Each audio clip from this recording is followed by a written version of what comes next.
Hello সবাইকে, welcome back to my channel Tales from Trail. আমি দিশা চলে এসেছি আবারও একটা নতুন ব্লগ নিয়ে তোমাদের কাছে।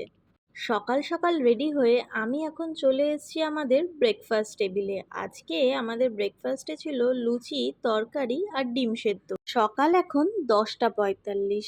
আজকে 30শে ডিসেম্বর। সবাই মিলে ব্রেকফাস্ট কমপ্লিট করে রেডি হয়ে বেরিয়ে পড়েছি আজকে শিটংয়ের সাইট সিন করার উদ্দেশ্যে। শিটংয়ে আজকে আমরা যে কটা সাইট সিন করব তার মধ্যে সবার প্রথম আজকে আমরা যে সাইট সিনে যাচ্ছি সেই জায়গাটার নাম হলো যোগীঘাট। শিটংয়ে আমরা যে হোমস্টেটাতে ছিলাম তার নাম হলো হিমালয়ান ব্লিস হোমস্টে। আমাদের এই হোমস্টে থেকে শিটংয়ের যোগীঘাটের দূরত্ব প্রায় 9.1 কিলোমিটার মতো।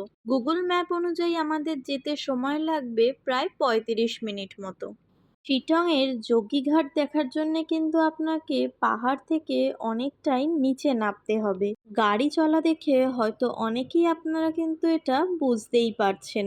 শিটং শহরটা কিন্তু একটা ভ্যালির মধ্যে অবস্থিত একটি শহর, আর ভ্যালি হলো দুটো পাহাড়ের মধ্যিখানকে ভ্যালি বলে। সেই কারণে ভ্যালিতে কিন্তু প্রচণ্ড ঠান্ডা হয়, আর শিটংয়েও সেই কারণে কিন্তু মারাত্মক ঠান্ডা পেয়েছিলাম আমরা।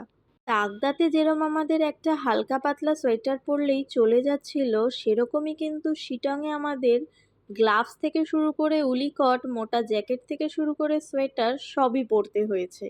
আর শিটংয়ের কিন্তু সব থেকে ফেমাস হলো কমলা লেবুর বাগান।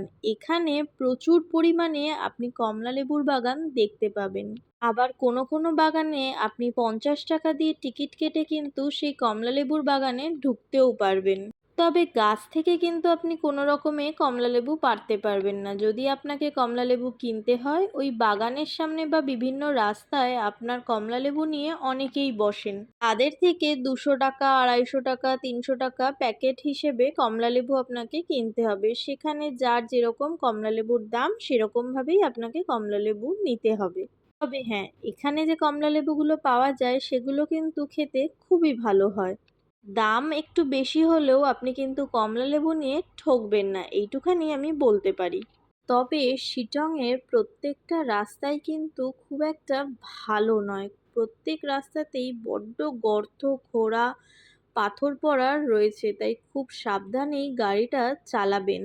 দেখতে দেখতে আমরা কিন্তু প্রায় যোগীঘাটের সামনে পৌঁছেই গেছি। ওই যে দূরে ব্রিজটা দেখা যাচ্ছে, ওই ব্রিজটা ক্রস করলেই কিন্তু আপনি যোগীঘাট পৌঁছে যাবেন। এই যে সাইডে গাড়িগুলো দাঁড়িয়ে রয়েছে, আপনি এখানেও পার্কিং করতে পারেন, আবার ব্রিজ ধরে গাড়িটা নিয়ে গিয়ে ব্রিজের ওই পারেও কিন্তু আপনি পার্কিং করতে পারেন। এই লোহার ব্রিজ দিয়ে কিন্তু গাড়িও এপার ওপার করে, আবার এই লোহার ব্রিজ দিয়েই কিন্তু হেঁটে মানুষ যোগীঘাটে যায়। আমরা আমাদের গাড়িটা ব্রিজের আগেই পার্কিং করেছি। আমরা ব্রিজটা হেঁটে হেঁটে ঘুরে যোগীঘাট যাব বলে। এই লোহার ব্রিজটার পাশে কিন্তু একটা কাঠেরও ব্রিজ আছে, তবে এই ব্রিজটার অবস্থা এখন ভেঙে চুরে একসা হয়ে গেছে। আগে এই ব্রিজ দিয়ে যাতায়াত করা যেত কিনা সেটা আমি বলতে পারবো না, তবে এখন কিন্তু আর এই কাঠের ব্রিজটা দিয়ে যাতায়াত করা যায় না। এখন এই লোহার ব্রিজটা দিয়েই আপনাকে যাতায়াত করতে হবে। চলুন এবার তাহলে যাওয়া যাক যোগীঘাটের উদ্দেশ্যে। এরকম পাথরের রাস্তার উপর দিয়েই কিন্তু আপনাকে যোগীঘাটে যেতে হবে, আর যোগীঘাটটা কিন্তু অনেকটাই নিচের দিকে। যদি আপনি ব্রিজটা ক্রস করার আগেই গাড়ি রাখেন তাহলে কিন্তু আপনাকে অনেকটাই হেঁটে যোগীঘাট যেতে হবে। আর আপনি যদি ব্রিজটা ক্রস করে গাড়ি পার্ক করেন তাহলে কিন্তু খুব একটা আপনাকে হাঁটতে হবে না। যারা ফ্যামিলির বয়স্ক লোকজন নিয়ে অথবা বাচ্চাদেরকে নিয়ে এই যোগীঘাটে আসবেন তারা কিন্তু এই রাস্তাগুলো খুব ভালো করে দেখে শুনে পা ফেলবেন, কারণ রাস্তা ভর্তি কিন্তু প্রচুর ছোট ছোট পাথর ফেলা রয়েছে।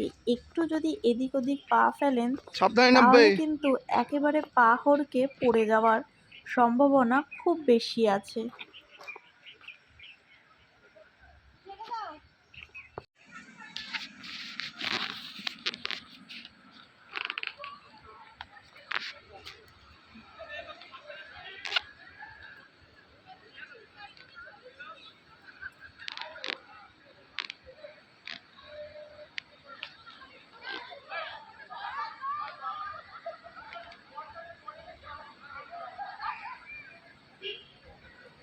আমরা এখন দাঁড়িয়ে রয়েছি যোগীঘাটে। এটা আমাদের শিলংয়ের সাইট সিনের প্রথম স্পট আজকের। এই স্পটে খুব বেশি ভিড় না হলেও কিন্তু হালকা মাঝারি ভিড় রয়েইছে। এই যোগীঘাটে কিন্তু বেশ বড় বড় পাথর রয়েছে নদীর দুধারে। আর এই পাথরের ওপরে কিন্তু উঠে অনেকেই ছবি তুলতে যাচ্ছেন। দয়া করে সবাইকেই বলবো, সবাই সবার সাবধানতা অবলম্বন করে তবেই এই পাথরগুলোতে উঠে কিন্তু ছবি তুলবে। কারণ জলের স্রোত খুব একটা না থাকলেও যদি বাই চান্স পা ফসকে পড়ে যান, তাহলে কিন্তু হাত পা ভাঙার বা মাথা ফাটার অনেক চান্সই রয়েছে। তাই অবশ্যই কিন্তু খুব দেখে শুনে এই পাথরগুলোতে পা দেবেন।